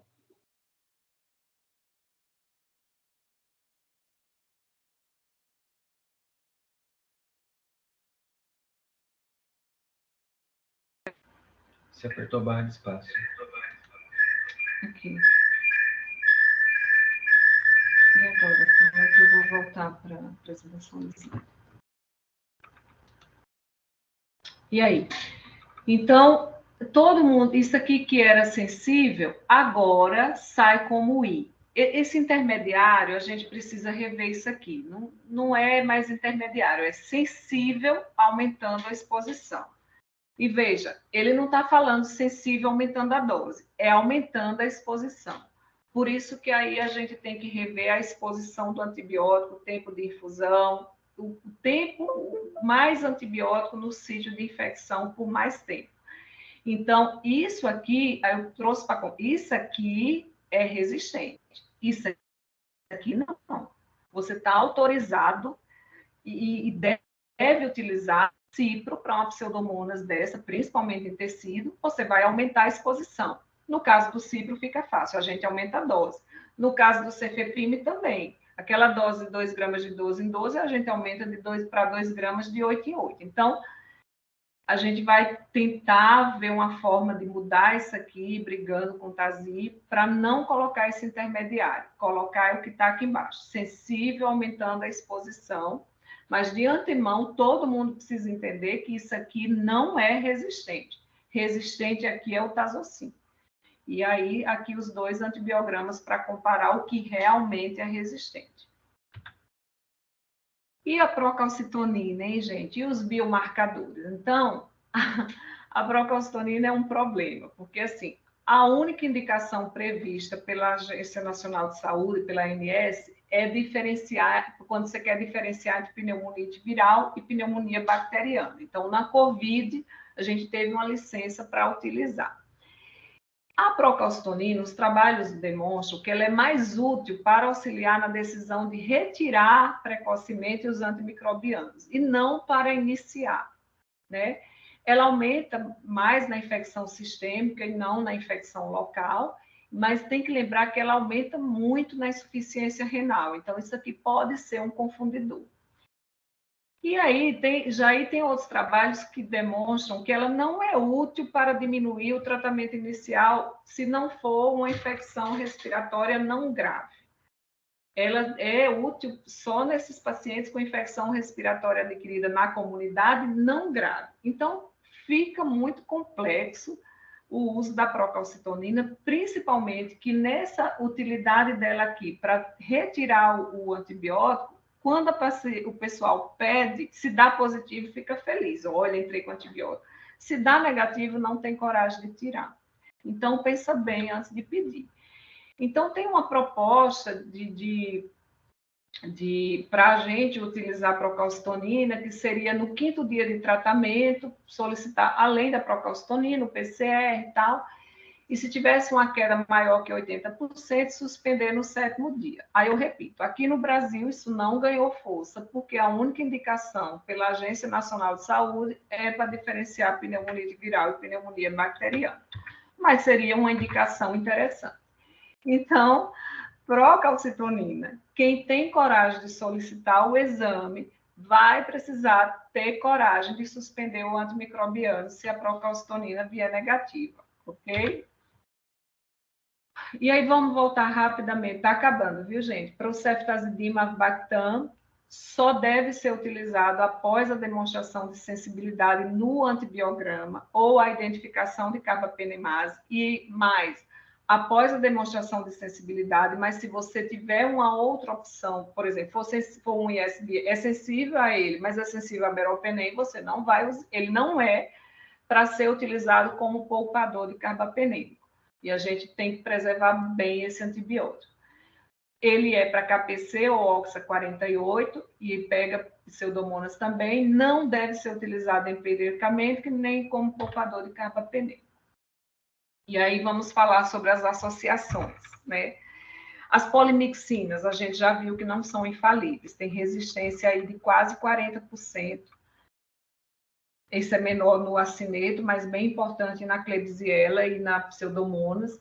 A gente já teve artigos corroborando o uso de esquemas esdrúxulos, como ertapenem junto com meropenem. Hoje já não é mais, já não serve, é tudo assim, muda muito. Mas a gente tem outras associações que a gente vê muito se utilizar e que a gente acaba utilizando, e a gente precisa entender se isso realmente tem um racional. Lembrar da tigeciclina, a gente já falou lá que tem uma atividade in vitro para a Cinetobacter e o Aztreonam. Então, assim, tem agora no próximo ano vai sair no Brasil, o brasileiro vai ser eles ainda nem definiram o nome, se vai ser um consenso, se vai ser um guideline, mas é para tratamento de MDR no Brasil, seguindo também o movimento europeu, que já tem esse guideline. Então, assim, as associações de antimicrobianos para as bactérias que não são DTRs, né? Que não são resistentes a carbapenêmico. Aí tem gente que gosta de associar um aminoglicosídeo a um carbapenêmico ou a um tazocin. Isso, os trabalhos até demonstraram que resultou numa taxa de tratamento adequado aí de 94% e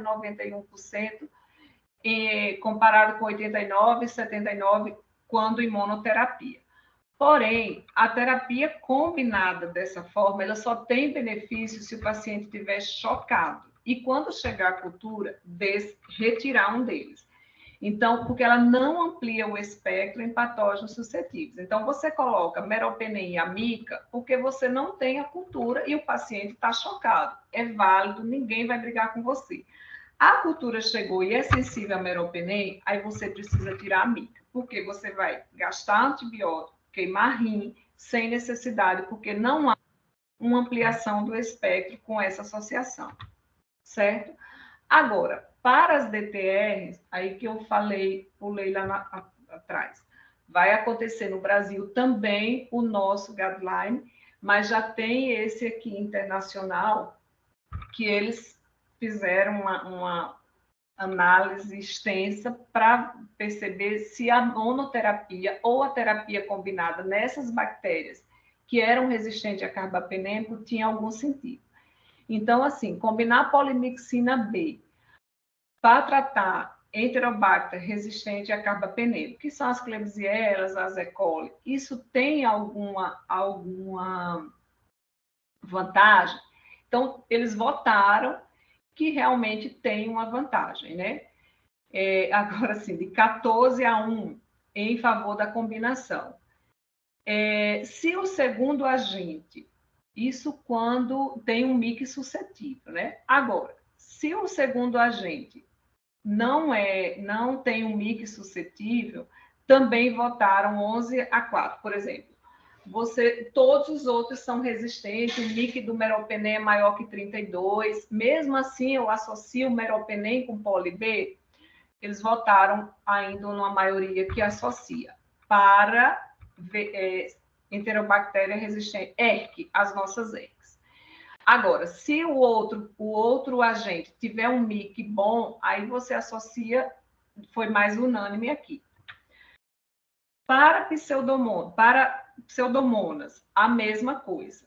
Se tiver um MIC interessante no meropenem, você associa com poli B, não só meropenem, aminoglicosídeo, cipro, no caso da pseudomonas, associa com poli B. Se não tiver um MIC interessante, associa também não foi tão unânime assim. Lá foi 14-1, aqui foi 11-4, mas eles são a favor da associação. Já para o acineto, se o acineto é resistente a tudo, a polimixina ou colistina deve ser usada, mas com algum agente que tem um MIC interessante. Normalmente é a micacina, se for sensível, por exemplo, é sensível a mica e poli, aí você usa os dois. Se for resistente, não tiver nenhuma outra com MIC bom, e aí, no caso, a gente costuma muito usar a tigecyclina, mas eles recomendam que quando o MIC da tigecyclina vai até 1, depois de 1 já não tem nenhuma vantagem adicional de você associar. Então, para acineto, associar somente se tiver droga sensível. Se não, trate unicamente com polimixina. Para o ERC, para pseudomonas, associe mesmo que for resistente. Então, resumindo, é isso aqui. E o consenso, que não sabemos se vai chamar consenso brasileiro, vai seguir essa linha, já foi sinalizado. Aí a gente tem outras associações possíveis, que é ceftazidima avibactam com aztreonam. Diz a lenda que vai sair o antibiótico astrobactam, que ele vai tirar a ceftazidima, porque, na verdade, essa associação aqui é só para utilizar o avibactam, Porque o azitrionam, ele é hidrolisado rapidamente pelas AMP-C. Então, por isso que a gente não, pelo menos lá nos hospitais onde eu avalio pela Infecto, eu não recomendo o azitrionam isolado, porque é a mesma coisa, ele hiperexpressa a AMP-C e lá no terceiro dia, mesmo com sensibilidade no antibiograma, ele fica resistente. Mas ele tem uma grande vantagem de não ser hidrolisado pelas metalobeta-lactamases. Então, ele protegeria, o avibactam estabilizaria o azitrionam, que não seria hidrolisado pelas metalobeta-lactamases. Então, essa associação seria bom para o caso dos NDM-20, que são as metalobeta-lactamases, que são resistentes ao ceftazidima avibactam. Então, eles fizeram esse trabalho aqui, infecção de corrente sanguínea por herpes, com 102 beta-lactamases, e eles avaliaram a mortalidade em 30 dias, do Casavi com azitrionam e de outros antibióticos. Então, a mortalidade foi menos importante no grupo Casavi com azitrionam. Mas estudos são necessários, mais estudos, mas é óbvio que a gente já está utilizando, porque a gente não tem opção. Aqui são trabalhos que demonstram que o infectologista, e lá eles colocam, na Europa, eles colocam tudo muito no mesmo bolo, infecto e microbiologista, mas tem vários trabalhos, eu fiquei surpresa, porque eu nunca tinha visto isso, demonstrando que a visita com o infectologista diminui a mortalidade na UTI. Então, valorizem o seu infecto.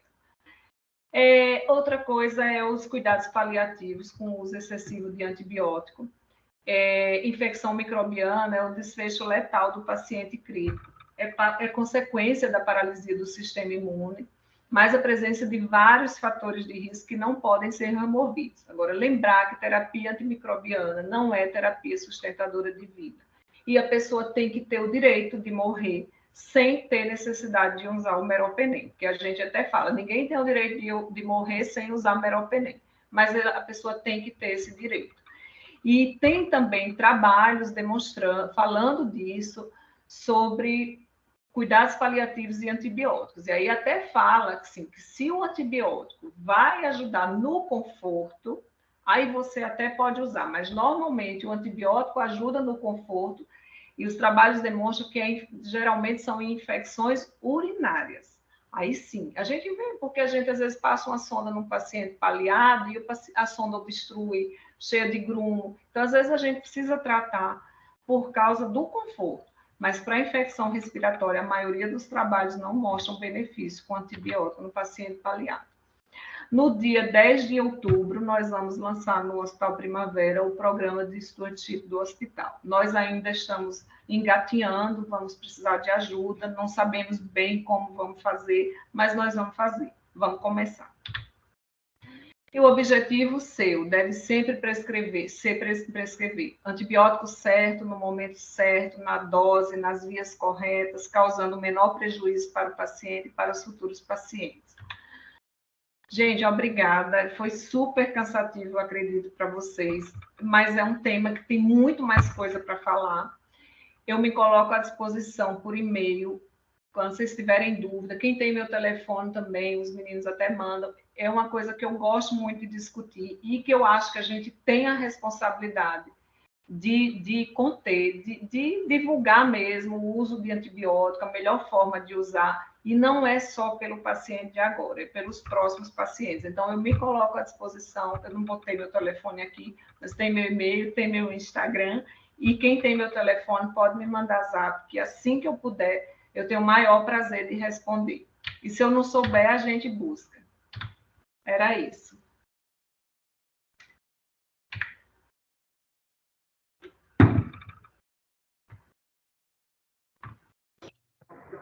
Boa, Josi.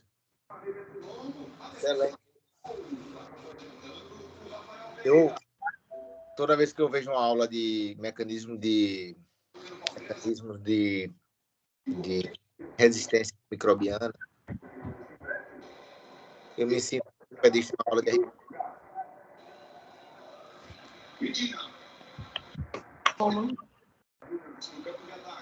porque realmente é muita informação e é bem... Para isso a gente tem a visita da UTI, ou da infectologia.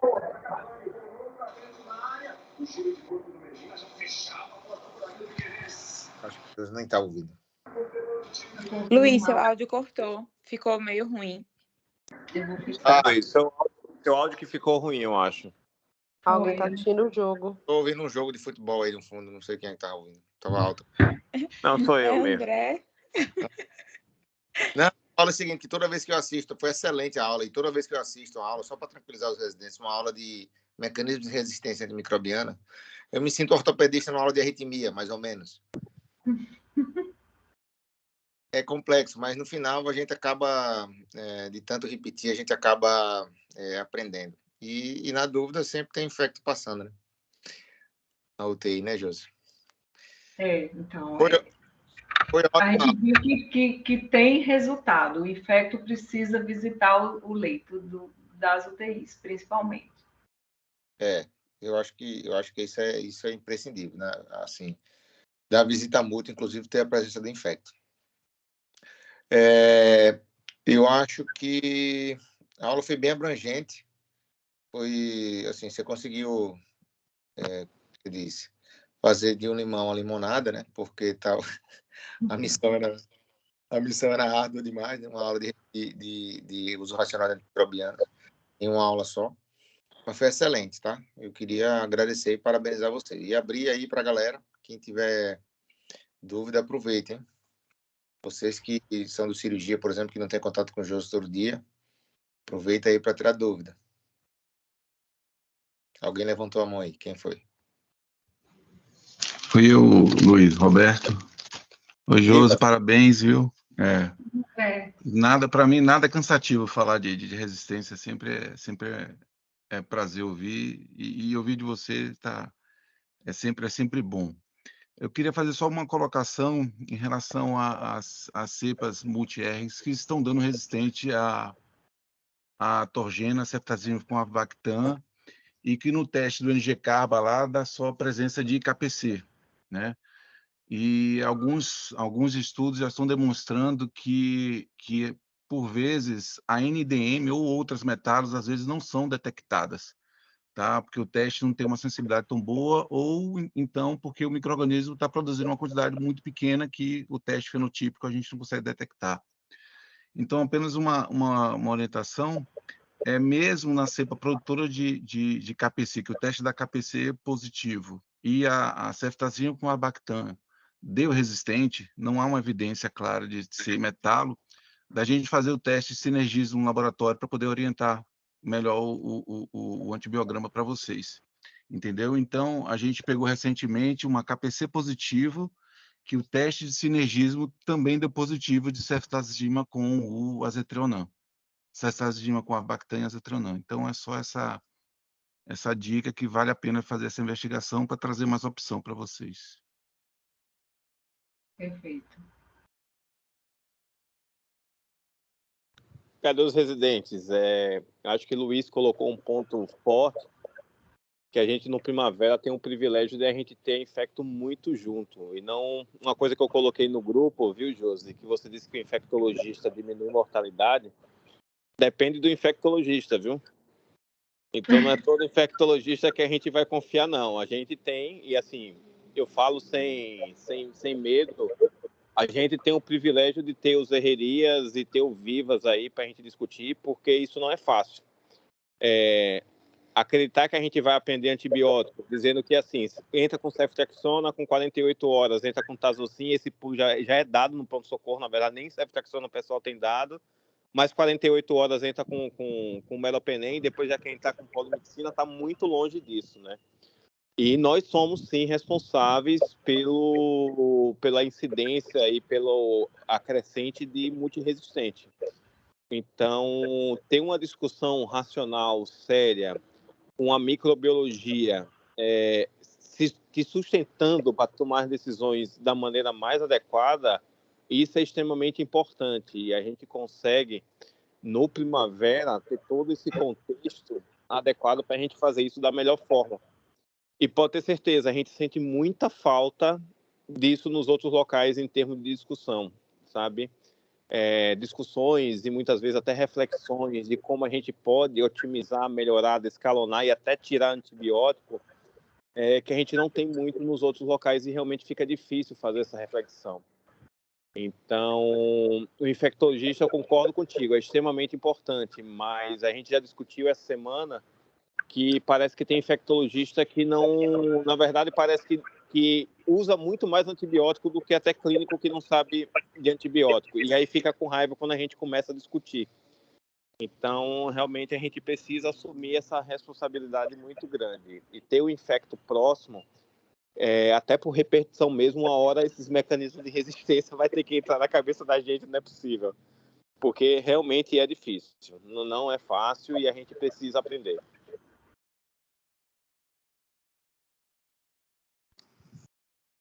Quer falar uma coisa?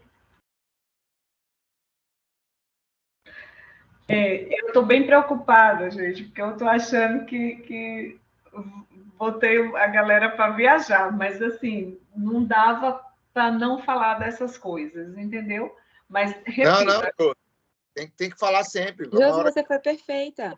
A gente coloca à disposição, e aí eu já coloco a André também, o tempo que vocês precisarem. Eu aprendo muito. Veja, Roberto, quanto às vezes eu pego... Roberto, esse antibiograma existe? Assim, tanto do Primavera quanto de fora do hospital. Igual eu falo para os ortopedistas só, e todo ortopedista precisa ter um infecto de estimação. Mas, e aí, agora com esses trabalhos, foi uma surpresa, eu não tinha visto. O intensivista precisa ter um infecto de estimação, e aí Veiga colocou muito bem, óbvio, eu agradeço pela parte que me toca, mas a gente tem que ter a crítica também. Agora, o infecto precisa do microbiologista de estimação. E, assim, foi um ganho bem importante que a gente teve ultimamente, assim, melhorou muito a nossa discussão, né, com a microbiologia. Então, a gente aprende diariamente, mas eu me coloco à disposição de vocês. André, coloca-se também. Que vocês precisarem para discutir, tem um antibiograma, pode mandar, não precisa ser do Primavera, não, a gente curte isso. Ô, Josi, tem que fazer os cards do Instagram agora. Mecanismo de resistência, uma hora a gente vai aprender. No Instagram a gente aprende. Eu estou achando que eu vou mudar mesmo. Eu já até estava pensando nisso. Acho que eu vou mudar meu perfil do Instagram, ao invés de ficar falando bobagem para leigo, acho que eu vou falar mesmo de antibiótico, porque eu acho que é um negócio que é mais necessário, mais útil, sabe? Você mescla, uma vez para leigo, uma vez para técnico, e acabou. E daqui a um ano você vende um curso de antibiótico. Isso aí é uma boa.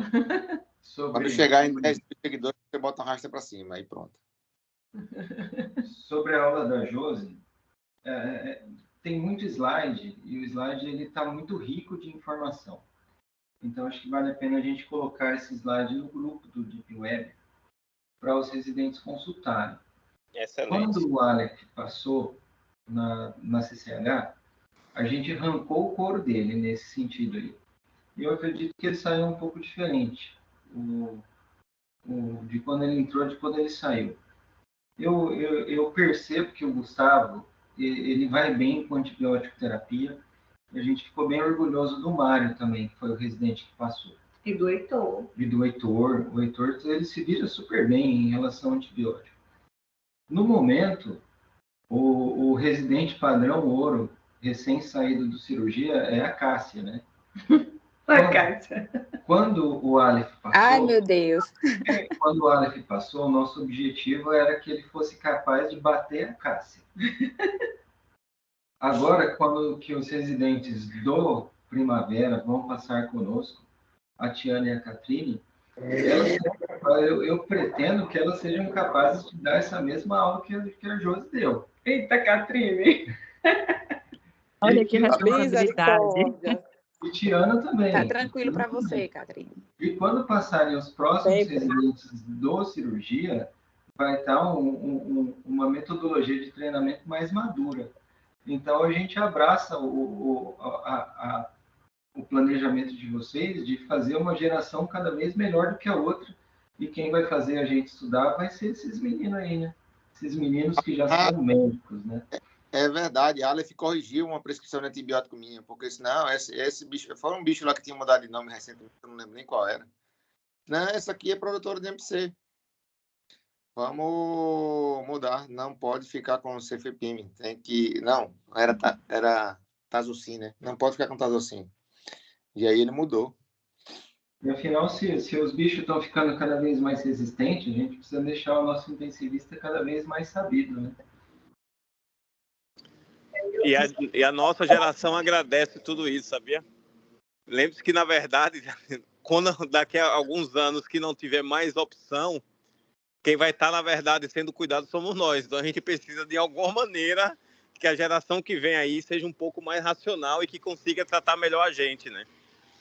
Agora, Josi, você falou uma coisa na aula que eu achei extremamente importante e interessante, que talvez tenha passado despercebido aí, que é o uso irracional de antibiótico prejudica vários avanços na medicina, né?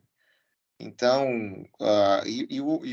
por exemplo, a ortopedia, né, deveria entender um pouco melhor disso, né? Porque eles são os que mais forçam a barra para antibióticos, né? De forma profilática, estendida. E, na verdade, são as principais vítimas, né? Desse sistema assim, de uso irracional. E não só ortopedistas, mas agora a gente está vendo cada vez mais implantes de dispositivos na cardiologia, né? E agora, com a facilidade de você implantar dispositivos sem precisar operar o paciente, cada vez mais a gente vai ter pacientes com próteses no coração, né? E expostos a essas infecções todas. Sim. Todo mundo que trabalha com implante deveria ter muito cuidado com antibiótico. E normalmente é justamente o sujeito que abusa, porque ele acha que o antibiótico na profilaxia vai resolver. E aí, às vezes, a gente está visivelmente a infecção de prótese, a gente pede para tirar, para a gente tratar adequadamente enquanto dá tempo, e o cara está insistindo com antibiótico, sem fazer cultura. E quando vai precisar tirar e tratar e convencer, aí a cultura... Vários a gente já precisou tratar de ISBL para cima, que seria uma bobagem que daria para dar um Bactrim, mas ficou insistindo em antibiótico sem cultura, entendeu? E o cirurgião é uma raça que precisa ser estudada, assim, porque é o cara que quer que deixe antibiótico a todo custo, mas vai mexer no curativo do paciente sem lavar a mão e sem botar uma luva, né? Então, mas aí cabe a gente agora, e principalmente dentro da UTI, né? E eu tenho reforçado isso com os enfermeiros, inclusive, lá no cirurgia, pessoal, temos uma norma para isso, não tem? Tem. Então, assim, o cirurgião chegou aqui, fez errado, a gente já bota na conta dele, já notifica e já, porque não pode cair na nossa conta essa infecção, tem que ir para a conta dele mesmo. Eu queria só abrir aqui um parênteses que eu falei do Roberto, mas a gente tinha também a Ana Flávia, não sei se ela está aqui na aula, mas a Ana Flávia também ajudou demais a gente quando chegou para discutir. Só que a Ana Flávia saiu da micro, e aí tinha muito esse turnover dentro da micro no Primavera, e agora tem um tempo que estabilizou. E a gente ficava brigando isso, poxa, quando a Ana saiu, a gente, nossa, não pode ter, precisa ficar um microbiologista de referência, porque aí a gente perdeu a Ana, foi assim, perdeu o chão, a gente não tinha mais o que discutir. Então, o micro, ele é importante para nós, mas assim, que também tem uma constância. Então, eu não sei se a Ana ainda está aqui, mas a Ana Flávia foi a nossa microbiologista que a gente encontrou no Primavera e ajudou demais a gente, logo que a gente chegou, a gente contou muito com ela. E eu digo sempre para os residentes o seguinte, Josi, visitem o laboratório, né? Sim. Vai conversar com o microbiologista, cara, vai entender o processo, como é que é feito. Vai entender, exatamente, vai ver a máquina. Quando a gente fala de VITEC, o que é o VITEC? Vai lá, vai olhar a máquina, ver como a gente coloca os residentes que passam com a gente para passar agora lá no laboratório para ver a máquina. Quando foi o Gustavo, a gente levou lá na microbiologia do USE, para ele ver lá, porque ele trabalhava lá. Mas o Aleph a gente levou lá já no do Primavera mesmo. Acho que foi, nem me lembro qual era a microbiologista, não era mais a Ana e acho que ainda não era o Roberto. Acho que era a Cíntia, não sei, ou a Vitória. Mas muito bem. Isso. Pessoal, alguém tem alguma dúvida? Deixa eu ver se tem mais alguém com a mão levantada aqui. Acho que não. Essa aula a Vivi gravou, né? A aula depois tem que assistir de novo. Vou voltar lá Bom, não tem mais ninguém aqui com a mãozinha levantada. Deixa eu ver aqui no chat, que eu estou acompanhando pelo telefone. Fica meio lento aqui, peraí. Deixa eu ver aqui no chat se tem alguma pergunta. Acho que não. Não. Alguém falou. Ah, a Ana Flávia falou, tô aqui, só o meu microfone que não funciona. Ah, então que bom que ela ouviu, porque a gente não esquece, não, das pessoas. Pronto, muito bem. Pessoal, Josi, mais uma vez, parabéns e obrigado. Tá? Obrigada, gente.